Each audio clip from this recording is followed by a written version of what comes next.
So welcome to the second session of the Piyut, Liturgical Poetry and Poems. And as we mentioned before, each class is going to sort of stand in and on itself. So if you attended the first one and missed this one, and we'll attend the third one, or if you only attended this one and you weren't able to make the first one, you'll still get the information.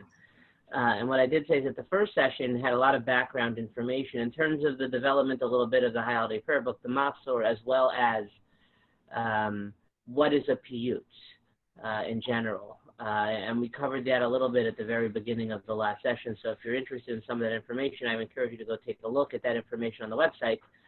But for today, I do want to dive deep into one of the Piyuts.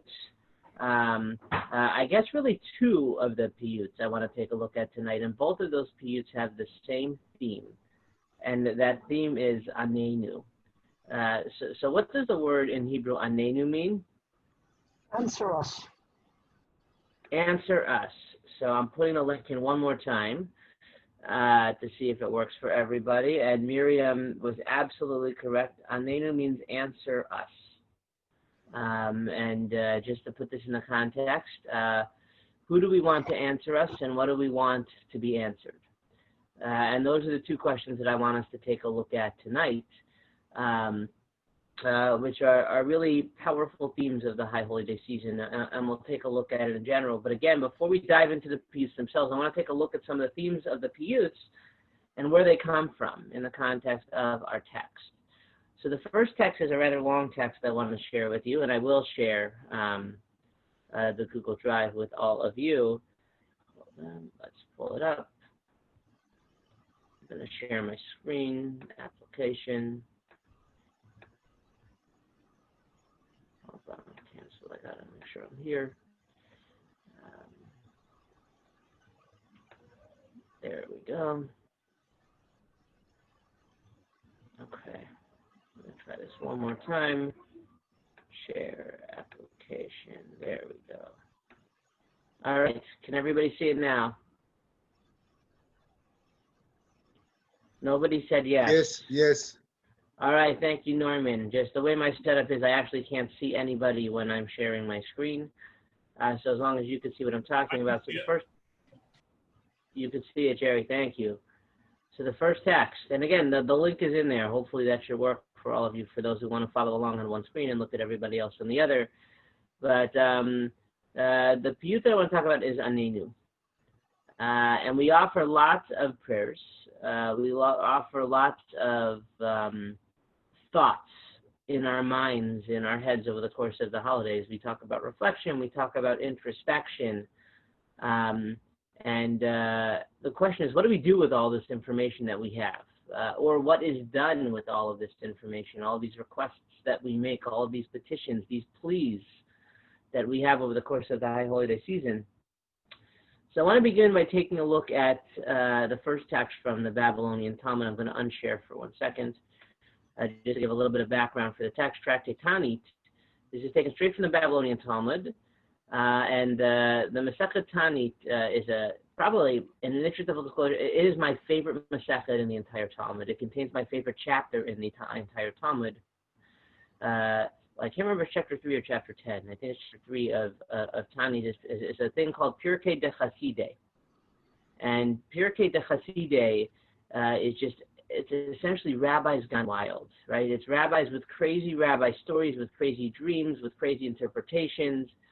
Two of them are going to make appearances in some of my Yom Kippur remarks this year. But why it's so crazy, it's like with the laws of fast day, why would that be so interesting, is that the rabbis talk about why they decree fasts. And when we think about a fast day, right, we think about Yom Kippur. There's really two major fast days in the Jewish calendar. What was the other fast day, the other major fast day? Ninth of Av. Right, the Tisha B'Av, the 9th of Av. So I recognize everybody's muted, but I do encourage you to unmute yourselves and participate as well. So the two major fast days of Yom Kippur, we have the 9th of Av.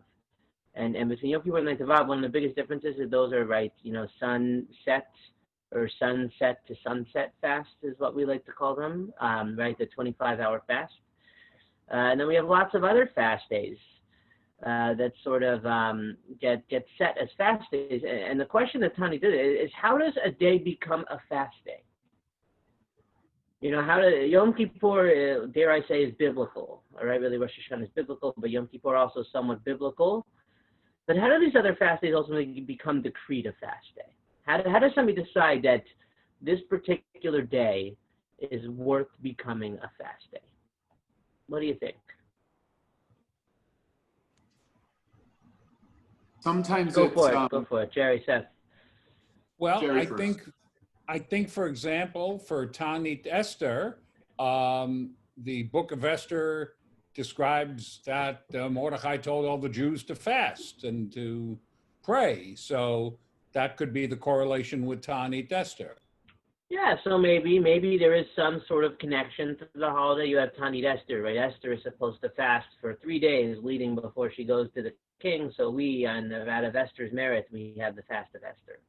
Okay, so that's one example, right? In the story itself of the holiday. But again, you know, let's look at it from a historical perspective. When Purim did or did not take place in the way it did, how does that merit a fast day, right? Why would Tanit Esther merit a fast day, but some other occasion wouldn't merit a fast day? Is a question. Just, sorry, give me 1 second.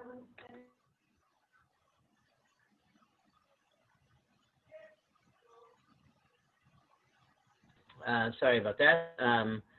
So why else? How else would something become a fast day? Seth? Yom Kippur, it's actually in the Torah, practice self-denial. So that one, I think isn't that the only fast biblical, day from right? the Torah? It's biblical. And you talk about practice self-denial. We talk like, what does that mean? What does self-denial mean? Does it mean? I mean, you have these things, but we have lots of fast days on the Jewish calendar. And there's a joke that if every time there was a reason for us to fast, we would decree a fast day as Jews, you know, we never eat. So why would one day become a fast day and another day not become a fast day? Nadav wants to say goodnight again very quickly. Say goodnight, everybody. Good night, Nadav. Good night. Bye. Night.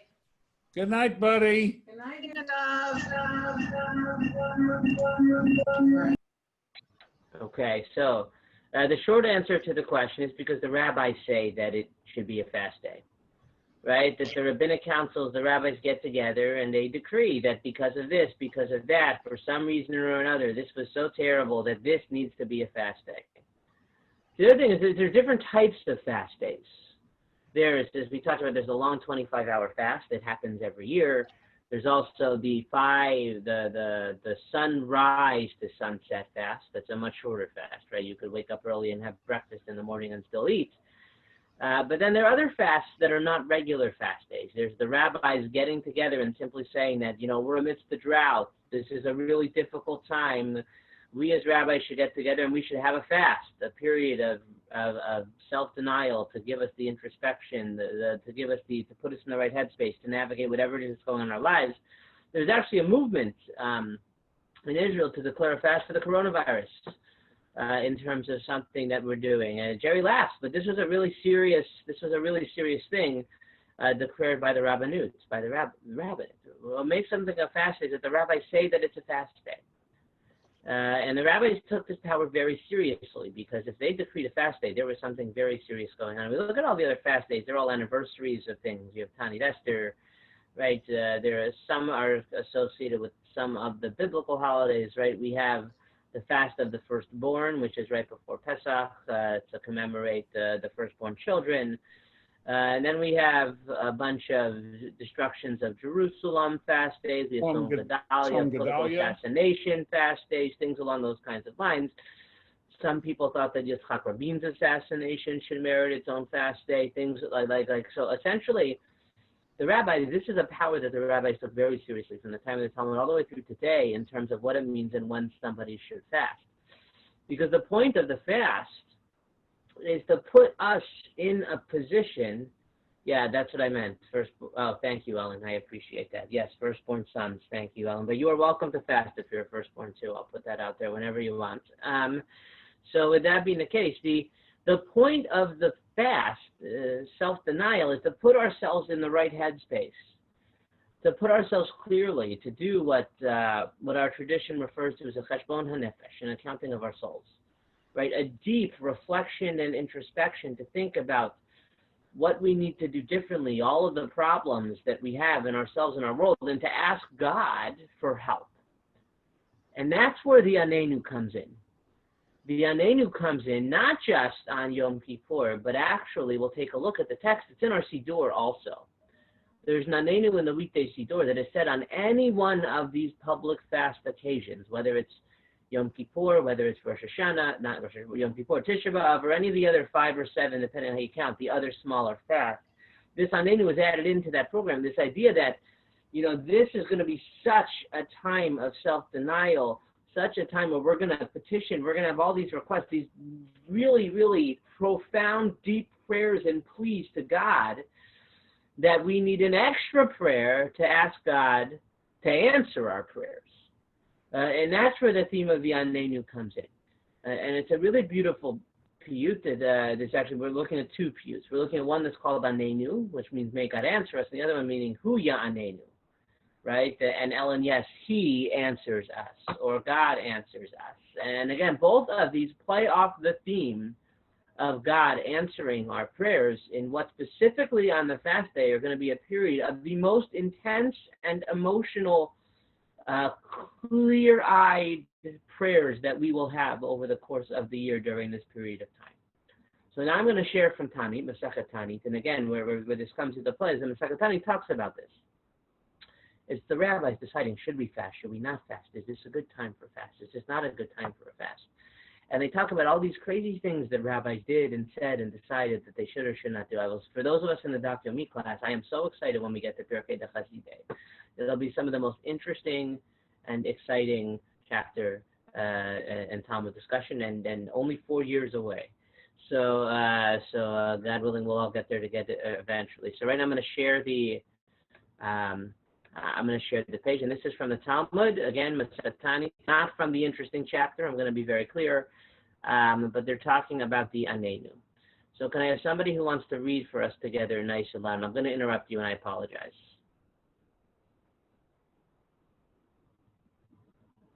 And again, I can't see you, so somebody please just jump in. I'll do it. The Mishnah teaches, how are these, something's over there. How are these 7 days more stringent than the first ones? Rather, the difference is that on these days, in addition to all the earlier stringencies, they sound the alarm and they lock the stores. Okay, so let's just take a break. I told you I'm going to stop and I apologize. So sound the alarm and lock the stores, right? You think of Yantiv, right? You think of these are big days where stores are locked, businesses is not conducted, and they sound the alarm. So now they're going to talk into what it means to sound the alarm. When we think of alarm on the holidays, what do we think about? Shofar. We think about the shofar, right? So not just on Yom Kippur, but on all of these days, right? On these 7 fast days. These 7 fast days are the set ones, not the ones that are randomly decreed. On these fast days, according to this Mishnah, we're supposed to sound the alarm. The alarm we're supposed to sound is the shofar. Keep going, Seth. Okay. The Gemara asks, with what do they sound the alarm? Rav Yehuda said with shofarot. And Rav Yehuda, son of Rav Shmuel bar Shelat, said in the name of Rav with the Anenu prayer. Okay, so right now there's 2 different alarms.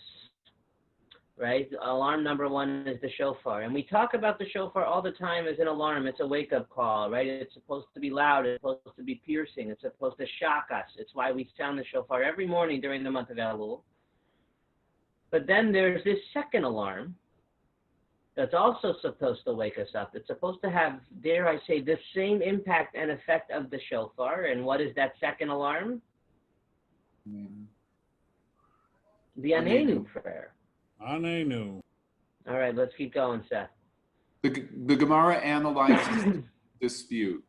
It might enter our mind to say that the one who said that the community sounds the alarm by reciting Anenu, that is Rav, did not say that they cry out with shofarot, And likewise, the one who said that they do cry out with shofarot, Rav Yehuda, did not say that they sound the alarm by reciting Anenu.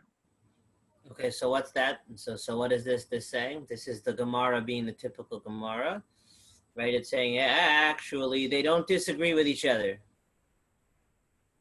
Right? What is it saying? That you do both. You would think that if one person said the shofar and the other person said the Anenu, that they would mean one and not the other, but that's not actually what they mean. Let's keep going. But isn't it taught in the Baraita? And I'm going to pick on some people from our Talmud class. What's a Baraita? So I know Norman is here. I know Amparo is here. Seth, if you know, you're welcome to share. What is a Baraita? It's a lot like a Bareka, but sweet. Says Seth with the excellent kitchen. I don't know. All right, I'm going to stop sharing for 1 second. What's a Baraita? And this is actually important. I see Amparo, I see Norman, they're hiding. But a Baraita is a Tanaitic text. So it's a text from around the same time as the Mishnah, but it didn't quite make it into the Mishnah itself. So why it's important is because the earlier a text is in Judaism, the more authoritative a text is in Judaism. So the earlier that the text comes from, the more power and weight it has. So if you bring a Baraita, and a Baraita is going to disagree with an Amoraic text from a little bit later, that's a big deal, because obviously the Baraita, it's like in U.S. law, you want precedence, right? You want the earlier, if you have an earlier law that says you can do something, that's going to trump any newer law that you're trying to do. So that's what a Baraita is. So when you bring in a Baraita, it's a heavy hitter. It's an important text. It's a serious text that is going to contradict, or at least have more power or authority or weight behind it than any previous text, especially if it's a later text. So Seth, let me reshare again. And would a Baraita would fall under the weight of something directly from the Mishnah, because it was not canonized in the Mishnah. So it didn't make it into the Mishnah. So if there was a Baraita that disagreed with the Mishnah, then in most cases the Mishnah would take precedence. But a Baraita is a text that was important enough written down, and you have to remember that most texts were not really written down to the Mishnah. But essentially, when you're putting together the Mishnah, it didn't make the cut. Right, it was left on the threshing floor, and there's a whole book of Baraitas known as the Tosefta.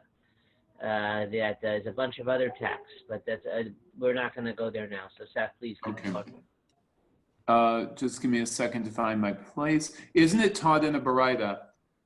The court does not decree fewer than 7 fasts on the community, which include 18 acts of sounding the alarm.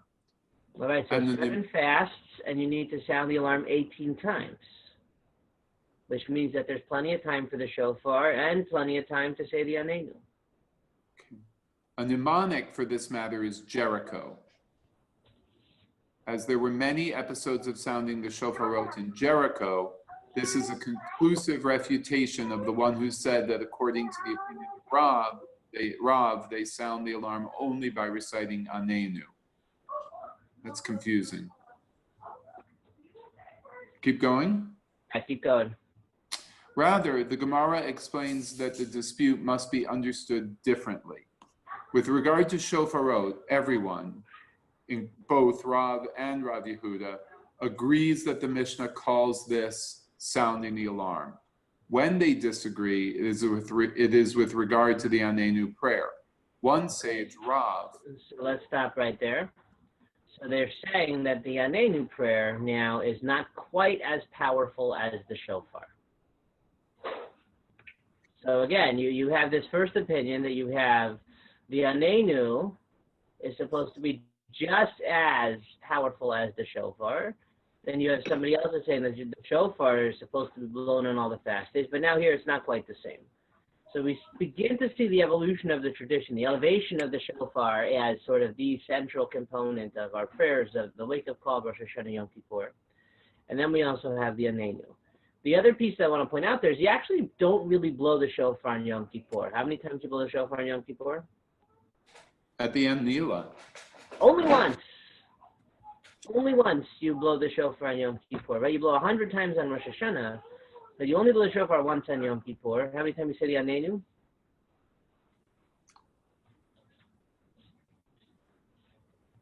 3. 3. Jerry says 5. Let's just throw up a bunch of random numbers. But as I said, there's 2 Anenus. So first and foremost, the Anenu prayer is said as part of Slichot every day. So anytime you say Slichot, so you're looking at Yom Kippur, you're looking at really any Amida, any repetition of any Amida, and you say a lot of Amidas over the course of Yom Kippur. So you're looking at 10 to 12 times throughout the course of the holiday. You're going to say Anenu or Huya Anenu. But again, only the Anenu piece, not even the Anenu piece. These are Piyuts we're going to look at on the theme of Anenu. So I just want to put that out there too, which is a little different than Anenu. But again, the Anenu is building off of these themes and these anticipation that our prayers are so intense that we need a special extra prayer asking God to answer our prayers. I had a question for the shofar on Yom Kippur. Go for it. Don't we blow the shofar after we do the evening service? Yes, so Dave is actually technically right. You don't even blow the shofar on Yom Kippur. You don't blow the shofar until after Yom Kippur is over, which is especially important on years, I don't know if it was last year or 2 years ago, when Yom Kippur is on Shabbat, because what can't you do on Yom Kippur? On Yom Kippur, prepare food. I mean on Shabbat. What can't you do on Shabbat? Blow the shofar. Yeah, blow the shofar on Shabbat. You know, an interesting thing is this year, you know, our holidays, Rosh Hashanah Day 1 is on Shabbat. And the question becomes, can you blow the shofar on Shabbat, right? Even though we say no, but we're telling everybody you could be on your computers on Shabbat, but we can't blow the shofar on Shabbat. The irony is not lost on us. But we will not be blowing the shofar on Shabbat. But you don't really blow the shofar. Dave, you're absolutely right. You don't really blow the shofar on Yom Kippur at all. You blow the shofar one time at the end of Yom Kippur after it has already been concluded. You're really not even supposed to blow the shofar until you do Mariv. But no synagogue does Mariv these days because you're telling people essentially that before you can eat, you have to wait an extra 5 to 7 minutes so you can add one more service so you can blow the shofar. So a lot of places actually switch it around and they do Mariv as people are wandering out, although we're not going to have that problem this year, let's be honest. So with that being the case, let's head back to our Gemara.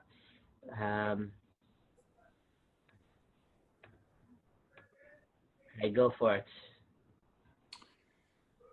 I think you went past. Let's start with this, but it's taught in a Baraita. You see where we are? Can you see my little pointing thing? I cannot. Sorry. So it's Siri is yelling at me. It's the very last line on the first page, but isn't it taught in a Baraita? I can see it. You want me to start? Thank you. Dave.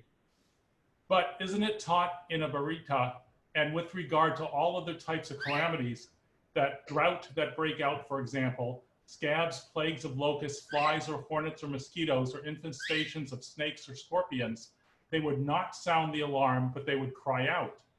Okay, so now there's a difference between the shofar as sounding an alarm and crying out as like a call of agony. Okay, let's keep going. From the fact that crying out is, according to all opinions, a prayer recited with one's mouth, it follows that sounding an alarm must be with shofarot. This Baraita indicates that the sounding the alarm with shofarot is the response to a serious situation where the Aleinu prayer is recited on less worrisome occasions. The Gemara answers, this is a dispute between Tanaim, as we learned in the Mishnah. For the following calamities, they sound the alarm even on the Shabbat. For a city that is surrounded by an enemy army or in danger of being flooded by a river, or for a ship tossed about at sea. Rabbi Yossi said, an alarm may be sounded on Shabbat to summon help, but it may not be sounded for crying out to God. The Gemara clarifies this case. With what do they sound the alarm? If we say with shofarot, is the sounding of the shofarot permitted on Shabbat? Even when Rosh Hashanah occurs on Shabbat, one must refrain from sounding the shofar on that day. Rather, it is not the case that this is referring to the recitation of the Aleinu prayer, and yet the Mishnah calls for this recitation, sounding the alarm. Concluding from this, there is a Tanakh who maintains that the sounding of the alarm is in fact performed by prayer, as claimed by Rav Yehuda, son of Rav Shmuel bar Gilead.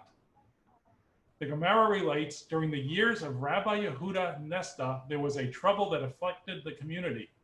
Rabbi Yehuda Nesta decreed 13 fasts, but he was not answered. He considered decreeing more fasts until they would be answered. Rabbi Ami said to him that they said, one does not trouble the community excessively, and therefore you should not impose more than 13 fasts. Rabbi Abba, son of Rabbi Haya bar Abba, said, when Rabbi Ami acted and issued this ruling, he did so on his own authority, as it went against the majority opinion. Rather, Rabbi Haya bar Abba said that Rabbi Yochanan said as follows: they taught only that the community observes a maximum of 13 fasts when they are praying for rain. However, regard to other types of calamities, they continue to fast until they are answered from heaven. The Gemara comments, this halakha is also taught in a barita. When the sages said 3 and when they said 7, they spoke only concerning fast for rain. However, with other types of calamities, they continue to fast until they are answered. All right, so I appreciate that. I just want us to get through the rest so we could talk about that a little bit. So there's a little politics going on in the Talmud. You look at the difference between a Tanaitic argument versus the Moraic argument and different levels of authority, things along those kinds of lines. But I just want to take a look very quickly again at the differentiation between calling out of agony versus sounding an alarm. And those are two very different things. And it's very clear that you can't blow the shofar on Shabbat, or can you? Yes, you can, for an emergency. So for an emergency, you can call it out the shofar, right? The shofar was, like a fire engine, if that makes sense, letting everybody know that get up, get out, right? You have to, and obviously you could do that in the shofar service. But if it's not that serious, right? If there's no immediate threat, if it's not that big of an emergency, you shouldn't blow the shofar on Shabbat. If it's just one of the times you're supposed to set the alarm on the fast days, then you blow the shofar. But if it's on Shabbat, you don't do it. Now, here's an interesting thing. Can Tisha B'Av ever fall on a Shabbat? No, Wouldn't it have to some of the time if it's tied to the 9th of Av? you move it. Yeah, so if it's tied to a particular day, when Yom Kippur falls on Shabbat, right, it's the only time It that you just can have does. a fast day on Shabbat. And rabbis love it when the Yom Kippur falls on Shabbat, because nobody likes, the only thing rabbis hate less is Shabbat right before Yom Kippur, right after Yom Kippur, when there's all that energy put in. So, but Yom Kippur falls on Shabbat all the time, actually. Tisha B'Av could fall on Shabbat, but for that very reason, it doesn't fall on Shabbat. When the 9th of Av is on Shabbat, you push it back, which is why more often than not, Tisha B'Av actually starts on a Saturday night, because sometimes Tisha B'Av is observed on the 10th of Av, not on the 9th of Av. But again, we don't blow the shofar on Tisha B'Av, as this would have you to believe. But what do we say on Tisha B'Av? We say Anenu, because Tisha B'Av is not seen as one of those big emergency type of alarms. The only time we know what's the only time we actually blow the shofar anymore as part of our tradition. Elul? Yeah, we blow it Elul, Rosh Hashanah, high holidays. That's it, right? There's no other time when we blow the shofar, unless we're practicing. Some people will, if they hold like a ceremony they'll blow the shofar at us symbolically, but really only on the high holidays anymore is the only time we blow the shofar. The Anenu, on the other hand, is actually it serves the same purpose, a similar purpose. You could talk about cry out versus call out and all these different types of things from your voice, the Anenu. But the Anenu actually is a far more prevalent part of our tradition and our custom than the shofar. The shofar is just sexier, right? It's a ram's horn. It's fun. It's the high holidays. But the Anenu we say very often and very regular as part of our davening. You see this. They said this 13 times, right? This guy kept decreeing fast after fast, but every time there's a fast, we say the Anenu. So let's take a look very quickly at the Anenu itself from the Siddur, and then I do want to spend some time actually looking at the Piyutim.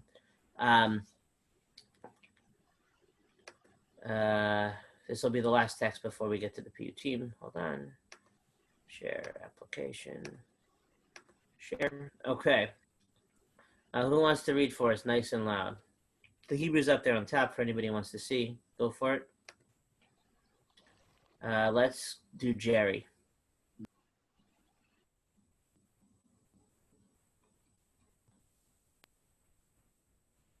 I can take it if Jerry doesn't.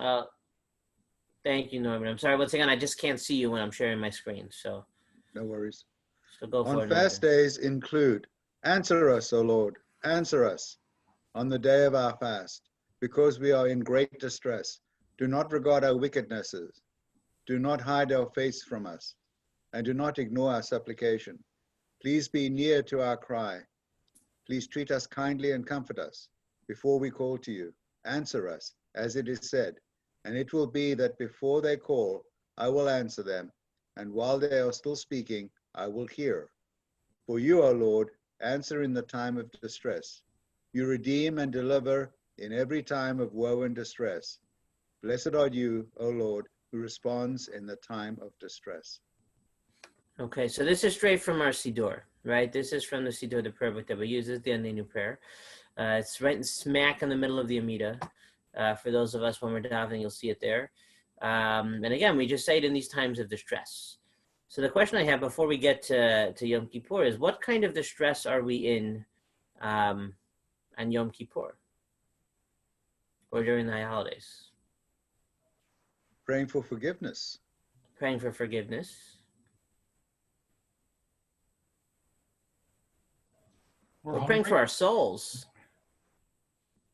Yeah. Somebody else was going to say something. I cut you off. Oh, I wasn't sure, so I'm just going to say we're hungry. We're hungry. We're praying for food. What kind of distress we're in, but Sue. No, we're very wrapped up and concerned about the sins we've done all year to other people and to God. And we're thinking of them one at a time. And we're not just asking forgiveness, but we're sort of getting stuck in how bad we've been all year, maybe. And we're also distressed because we miss our family members who always used to sit with us and now they've passed away. That could come up. I mean, and also people ask us to be forgiven and we have to say yes. And maybe we're torn over that. We have to There's say yes? all kinds of things that we could be distressed about. I wouldn't necessarily say that we have to say yes, but there are all sorts of I times. thought You know, we we're did somewhat have to say tormented. yes. The word I like to use is we're tormented on Yom Kippur. Okay. In that regard, like we are supposed to sort of torment ourselves, to push ourselves to the brink. Yeah. Right? That's the point. Judy, please. Isn't it the last time that of these 10 days that we're trying to change, you know, the decree of whether we're going to be put in the book of life for the next year? It's our last chance. Yeah, so there's a beautiful theme that you're absolutely right. With Yom Kippur, and specifically in the Eila service at the end of Yom Kippur. Yeah. At the end of Yom Kippur, you know, the word Ne'ilah literally means to lock, as if like it's our last chance to be forgiven, to get our last prayers in for God. So with that being the case, we hope that there's urgency. Now, there's a lot of like back and forth behind that, and I'm going to talk about that in one of my jewels for Elul. It's either going to be this Friday or not. There's a beautiful midrash, though, so don't tell anybody, but there's a beautiful midrash that while the gates to our words are closed, the gates to heaven are always open to our tears. And those are both tears of joy and tears of sadness. So it's just a beautiful midrash to talk about what it means for those gates to be closed.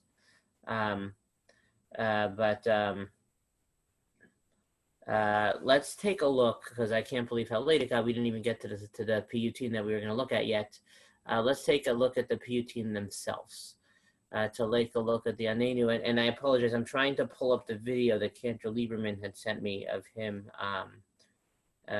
singing the first one. So hopefully that will come into fruition. If not, you'll just have to listen to it live. But let's go ahead. I'm going to share my screen once again.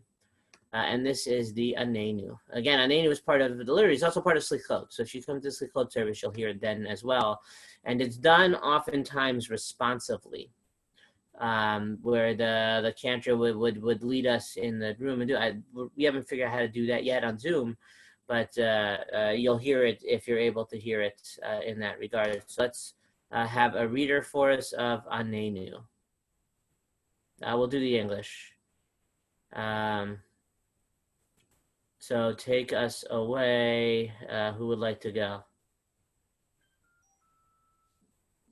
Somebody just jump in. I'll do it. Thank you, Judy. Okay, answer us, God of Abraham, answer us. Answer us, fear of Isaac, answer us. Answer us, powerful one of Jacob, answer us. Answer us, shield of David, answer us. Answer us, the one who answers in times of heavenly favor, answer us. Answer us, the one who answers in times of trouble, answer us. Answer us, the one who answers in times of mercy, answer us. Answer us, the God of the heavenly chariot, answer us. Answer us, the God of my ear, answer us. Answer us for the sake of Bar Yochai, answer us. Oops, and it disappeared. I can't answer us. Second. Can you hear me? Yeah, I can hear you. The last The screen verse. share went away. Okay, I apologize. Let's go back to it for a second. It's okay. Okay, finish it up for us. Well, it's okay. Okay, answer us, merciful and full of grace, answer us. Okay, so let's just take a look at the poetic. If you take a look, each verse in the Hebrew starts with the word anenu and ends with anenu. Anenu. Okay, so the word answer us. And again, that's the same name. It's the same word we used for the plea that we just read from the Siddur above. And if you take a look at it, now I'm going to stop. What are they doing? Pleading. Right? What? Pleading. So we're pleading with God. Mm-hmm. Okay. Merits of the ancestors are being invoked. Merits of the ancestors. So why are you invoking merits of the ancestors? Well, we have Jacob's God, we have Abraham's God, we have David's God, we have Isaac's God, and then at the very end they include what, 2 rabbis? Yeah. Okay, Yeah. so it's very similar to the Amida, right? Where you're trying to invoke the names of the patriarchs.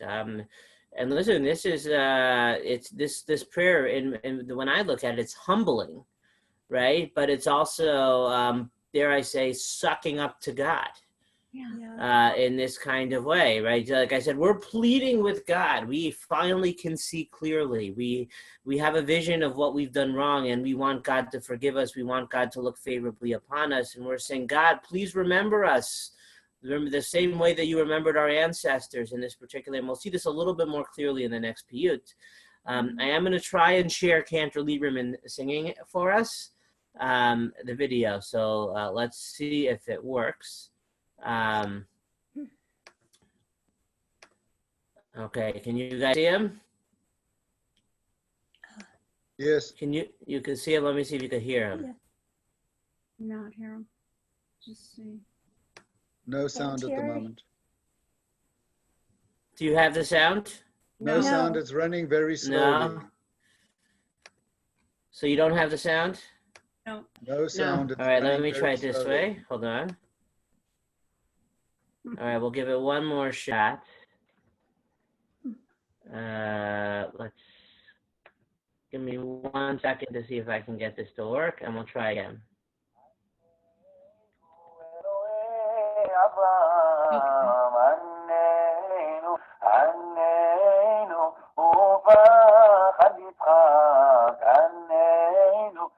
עננו, אביר יעקב, עננו, עננו, מגן דוד, עננו, עננו, העונה בית רצון, עננו, עננו, העונה בית צרה, עננו, עננו, העונה בית רחמים, עננו, עננו, אלוהי המרכבה, עננו, עננו, אלוהי דמהר, עננו, עננו, בזכותי דביוחי, עננו, עננו, רחום וחנון, עננו.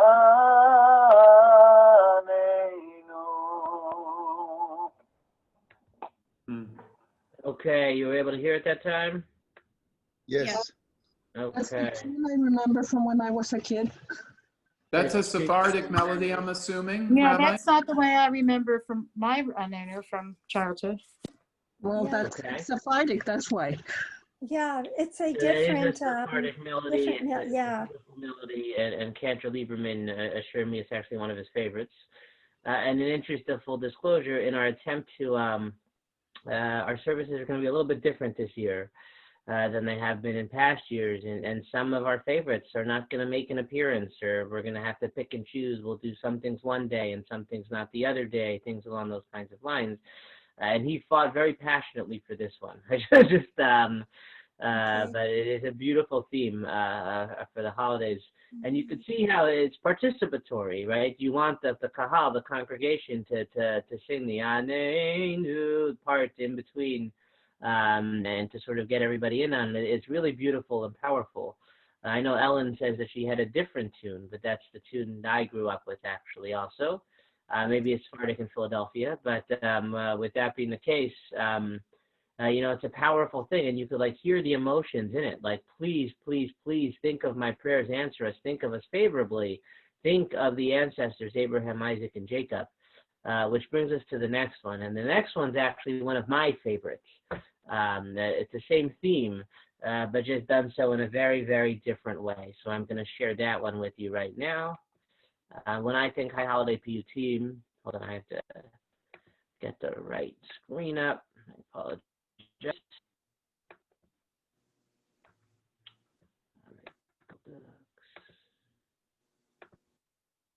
All right, I have the screen up, and it's going to be a little sideways, and I don't really know how to move it the right way around.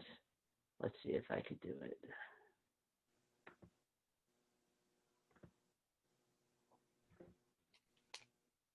You guys may have better luck because it's not letting me pull it as a PDF as I try and share it.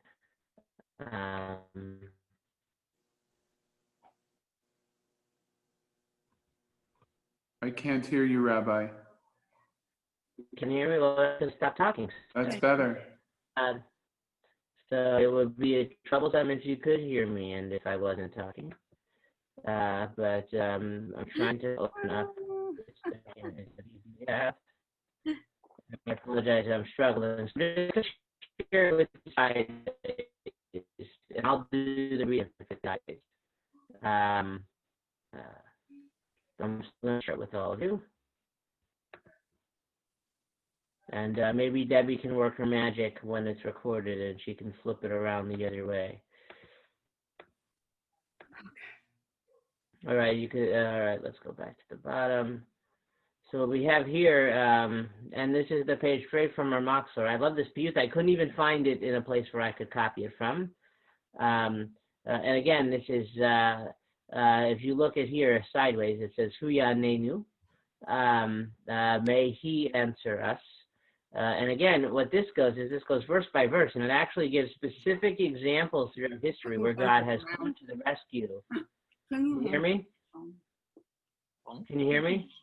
Yes. Yes. Okay, I heard a few others. So we have, may the one who answered Sarah past the time of her youth, right? And what's that referring to? Sarah's being barren, not giving birth to a child. How old was Sarah when she gave birth to her first child? 90. 90 years old, right? Hu Yanenu, and God answered her. Abraham on Mount Moriah. What happened on Mount Moriah? He didn't have to kill Isaac. He didn't have to kill Isaac, right? Hu Yanenu. Isaac, their son, bound on the altar also. Hu Yanenu. Rebecca, as her sons struggled within her. Hu Yanenu. Jacob at Bethel, right? Deep at night, scared in the middle of the desert. Hu Yanenu. Leah in her loneliness, right? Hu Yanenu. Rachel, desperate for a child. Hu Yanenu. Joseph, abandoned in prison. Hu Yanenu. The Hebrew midwives, as they stood at the birthing place. Hu Yanenu. Yocheved, having faith on the bank of the Nile. Hu Yanenu. The people of Israel on the shores of the sea. Hu Yanenu. Moses standing on the slopes of Sinai. Hu Yanenu.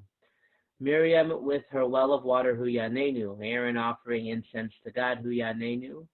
Pinchas seeking his place above the crowd. Hu Yanenu. The daughters of Zlafchad standing their ground. Hu Yanenu. And those who are righteous and upright, decent and compassionate. Hu Yanenu. So again, like just the imagery, the biblical imagery that it calls into, really spending the entire Torah into just thinking about the many times that God has answered our prayers, Hu Yanenu, and we do so in plea and hopes that out of their merit, we are the next people who deserve a Yanenu, right? And we are crying, Yanenu, please God, answer our prayers, if not for our merit, for their merit. You have always come to our rescue and our answer. We want you to answer us and to answer our prayers again. And I want to conclude by telling you another story from Tanit, the same Masechet that stuff was from, that we read about, one of the favorite stories about the rabbi. It's about a guy by the name of Choni HaMe'agel. It's a story I may have told before. It's Choni the circle drawer. And what Choni the circle drawer does is it's pouring, it's fasting, it's a drought. It's a drought for Choni HaMe'agel.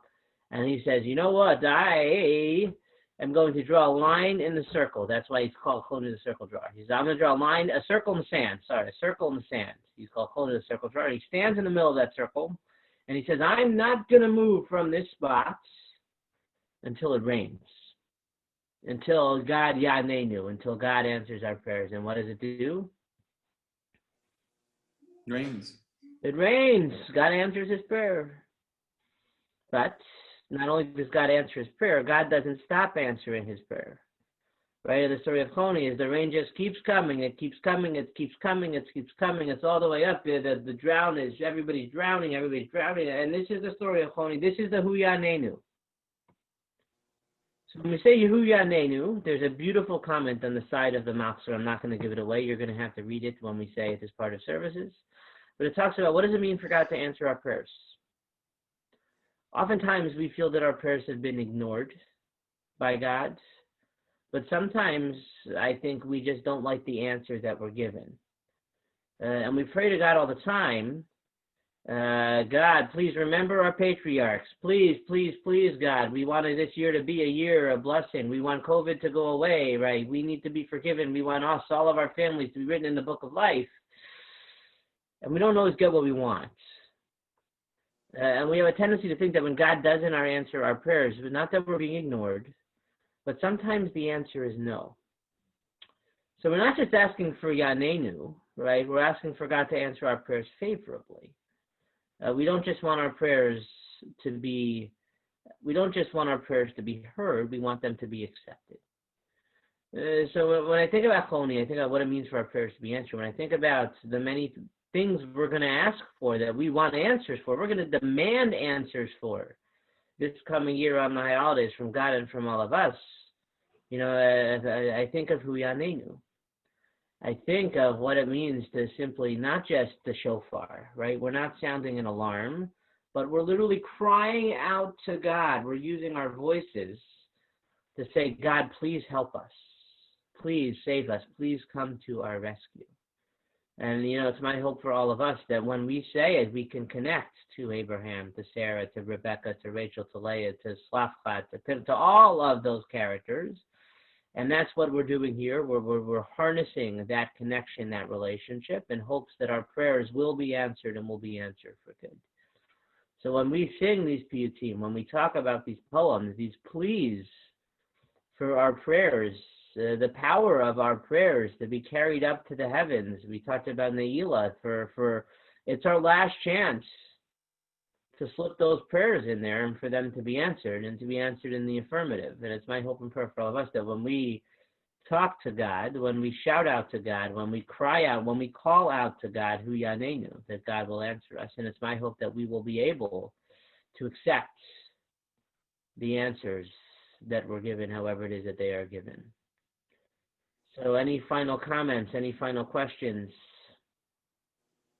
final thoughts? Could someone who can someone give us a little tiny taste of what the Anenu sounds like in the Ashkenazic? Because I didn't recognize Cantor Lieberman's tune, and I'm trying to place the prayer in the liturgy. Yeah. If someone knows it well enough just to sing like one line. I can look on YouTube and see if we could find something. Yeah, I've been thinking that too. Ellen said she knew it. I Here, know. here's choirs. I know it too. Sue, was anybody here when Eddie Gumpel belonged?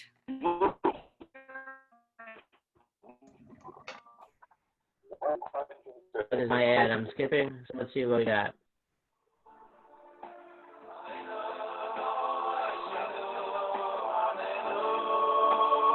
Okay, I don't think that's it. That doesn't sound familiar either. It's something like Avenu. It's not the one that goes. It's not Avinu Malkeinu.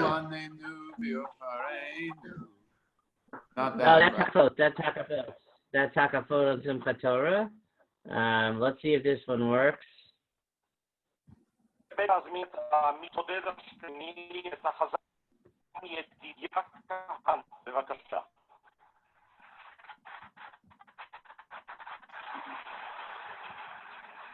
מלכהן ישמיענו עננו לקוטלוביץ' והרשמן. בבקשה. Let's see, this might be it.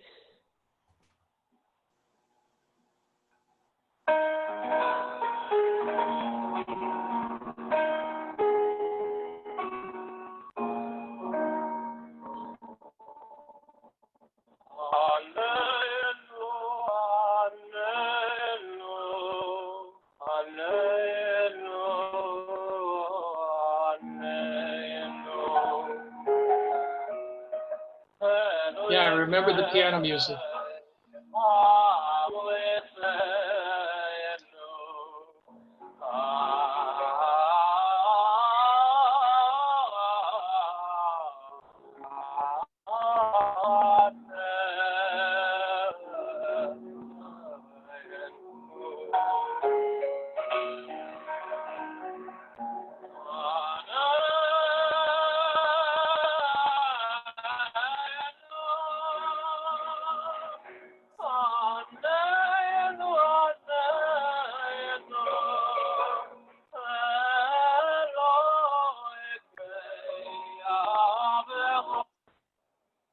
Okay, I think that might have been it. That sounds a little bit more familiar. It's a very elaborate version with musical instruments, but I think Well, I don't remember the piano, but it does. But it's the one I'm thinking of. But the piano sounded different. Yeah. We Piano used is to have a different one. We did have a different one at one time with a lot of back and forth. Yeah. Okay. But Yeah. All right, then Norman asked Thank a you. question that's a very much of a downer question, and I'm going to ask it anyway. And Norman said, at the Holocaust, the Shoah, what happens to everybody who calls out Anenu during the Holocaust? And their prayers are not answered. And the only thing I'll say, Norman, is that prayers are always answered in different ways. And to expect miracles to be had, I think, is... you look at beautiful stories of survival. You look at beautiful stories of perseverance. You look at the continuation of tradition. I think there's a lot of Anenu in there. And again, not all of our prayers are going to be answered, and they're not all going to be answered in the way we want them to be answered. Rabbi, could you talk to us more at some point about when prayers can't be answered in the way we would like, what our expectations are, how do we live with that? So that's a conversation not for now. I know it's not. I know it's not. Happy to have the conversation in private, Sue, or maybe in a more public forum. But because a lot of people think about that, and not everybody's prayers are going to be answered in the way they expect, but people have to know how to understand that. Well, I think one of the ways we understand is we can be angry. And I just want to say that that's okay. It's okay to be angry. It's okay to be upset. I hate to say this. I tell this to my son all the time when he asks me for something and the answer is no, and he gets very upset and frustrated. I say, you can be upset, but you're still not going to get what you want. And I think that you have to let yourself be angry and be frustrated. Yeah. Well, sometimes you teach us how to interpret things differently. Yeah, so I can do that. The only thing I will say is that one of the beautiful gifts for those of us of faith is that we have God to be angry at. And sometimes from a pastoral perspective, that's really helpful. But that's not realistic to me. Okay. So we could talk. It's another conversation for another time. Absolutely. I know it is. Both in private and public. Judy, and then we'll call it. As we were talking about this tonight with the pleas, it made me think of the long continuum, our fathers, our forefathers, and we are the children now. And it's like we are a child pleading to our parents and our ancestors at this time. And until that, the doors of the tavern are closed, a kid until, keeps pleading, I'm going to stay up, I'm going to stay up, I'm going to stay up, whatever. And then kaplunk, they're asleep.